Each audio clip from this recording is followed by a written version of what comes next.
कैसा इस्तेमाल होता, दीन का कैसा इस्तेमाल होता, शरीयत से कैसे खिलवाड़ किया जाता।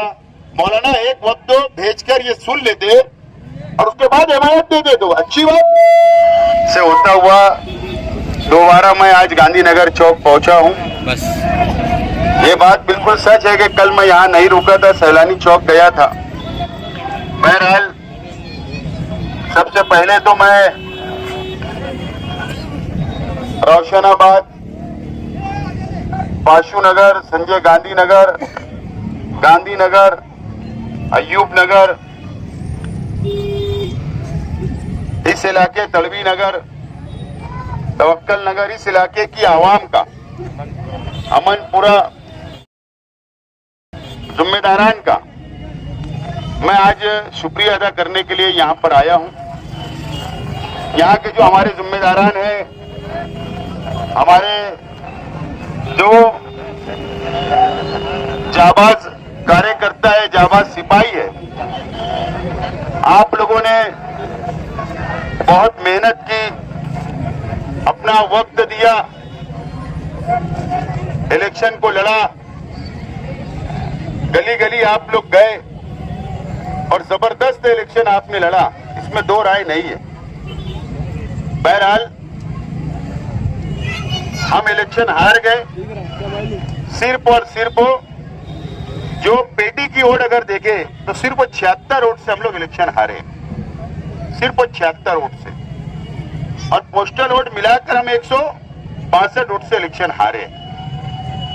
बहरहाल ये शहर के अंदर चर्चा है, महाराष्ट्र के अंदर चर्चा बनी हुई, शहर के अंदर तो चर्चा है। हमारे सामने वाले जो जीत गए उनकी इतनी चर्चा नहीं है जितनी हम हारने के बाद हमारी और ये चर्चा पूरे महाराष्ट्र में और सियासी हलकों के अंदर है। मैं आज यहाँ पर हमारे 2-3 मीडिया के साथी है, आप लोग मेरा बयान रिकॉर्ड कर ले। मालेगांव शहर का इलेक्शन हम हारे, हम हिम्मत नहीं हारे, हम इलेक्शन हारे। ये बात आप, ये शहर की आवाम जानती है, और इसका मतलब ये है कि हम इशारा दे रहे हैं हमारे मुखालफिन को कि अगर आपकी समझ अगर होगी कि हम सियासत छोड़ देंगे, आपकी अगर समझ होगी कि मैदान छोड़कर हम भाग जाएंगे, तो मैदान छोड़कर भी भागने वाले नहीं है, मैदान छोड़कर भी भागने वाले नहीं है, और सियासत भी छोड़ने वाले नहीं है। ये बात मेरे मुखालफिन ये बात समझ ले। बहरहाल एक बहुत अफसोसनाक, इस इलेक्शन के अंदर बहुत अफसोसनाक खबर यह है कि बीजेपी की हुकूमत बनने जा रही है। अफसोसनाक है, लेकिन ऐसा क्यों हुआ, ऐसा क्यों हुआ, ये असल में समझने वाली बात है। हमारे मुल्क के नामवर आलिम दीन जो हम उनका बहुत एहतराम करते, बहुत एहतराम करते और करेंगे, उसमें कोई दो राय नहीं है, लेकिन मौलाना सज्जाद नुमानी साहब ने जो तकरीर की और जो अलग अलग उम्मीदवार लोगों को जो हिमायत दी, उस वजह से महाराष्ट्र के अंदर बीजेपी की हुकूमत आई। पूरे महाराष्ट्र के अंदर हर जलसे में, हर सभा में बीजेपी के लीडरान ने मौलाना सज्जाद नुमानी साहब का बयान को सुनाया गया, और वहीं से हिंदू भाई एक हो गए, और इस तरीके से पूरे महाराष्ट्र के अंदर नतीजे आए। अब मौलाना सज्जाद नुमानी साहब ने तो यहाँ पर भी हिमायत दे दी। हमारा सिर्फ इतना ही बोलना था कि आप हिमायत दो, आपका हक है, मर्जी है, किसी को कोई रोकने का हक नहीं है, लेकिन आप मालेगांव में नुमाइंदा भेजते हैं, आप तहकीक करते हैं, आप मालूमात लेते कि जिनको आप हिमायत करने जा रहे हो काम करे या नहीं करे, शहर नाराज है क्या? डेवलप करे या नहीं करे? मस्जिदों का कैसे इस्तेमाल होता, मिंबर का कैसे इस्तेमाल होता, दीन का कैसे इस्तेमाल होता, शरीयत से कैसे खिलवाड़ किया जाता। मौलाना एक वक्त भेजकर ये सुन लेते और उसके बाद हिमायत दे दे तो अच्छी बात।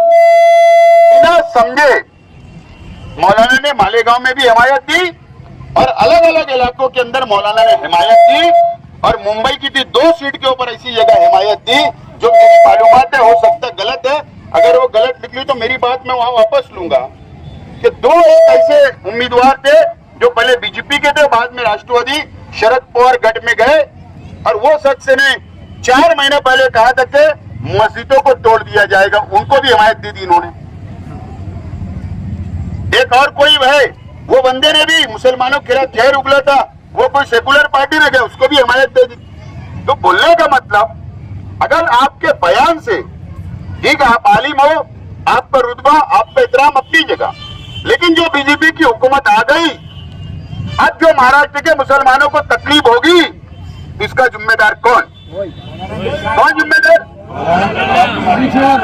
ये तमाम ही चीजें, ये शहर से लेकर मुंबई तक इस तरीके से हालात बने, तो इस तरीके से कुछ गलतियां आज मुसलमान भुगतेगा और मुसलमान कहां का भुगतेगा? सजा किसको मिलेगी? जो देहातों के अंदर मुसलमान रहते, 50 घर, एक मस्जिद, एक मदरसा, वो लोग को तकलीफ होगी, वहां पर उनको मारा जाएगा, उसके जिम्मेदार कौन? ये नहीं सोचते बस अपना बैठकर बयान दे देना, इसको हिमायत उसको हिमायत दे देना, ये बराबर बात नहीं है। इसके ऊपर बहरहाल अब मुसलमानों ने बैठकर संजीदगी से फैसला करना चाहिए कि हमारी रहनुमाई, ठीक है उल्मा करे, लेकिन हमारी मजहबी रहनुमाई करे ना, लेकिन सियासी तौर पर बाद में आके माफी मांग लेंगे। हाँ बाद में माफी मांगे, कल आए और कल माफी मांगे, मुझसे गलती हो गई। अरे लेकिन सरकार तो आ गई। तो इस तरीके से ये बातें चल रही है। बहरहाल ये अफसोसनाक है। अब ये शहर को और इस महाराष्ट्र के मुसलमानों को संजीदगी से बैठकर फैसला करना पड़ेगा।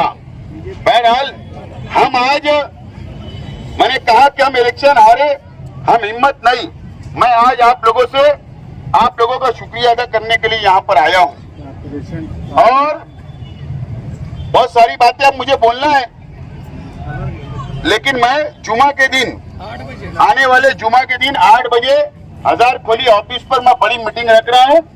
आप लोग वहां पर आइए और वहां पर हम लोग बैठकर वहां लाएमल तैयार करेंगे और मैं कई बड़े फैसले ले सकता हूं वहां पर। इसके लिए आप वहां पर आकर पहुंचे, मैं अपील करूंगा। आप लोगों का बहुत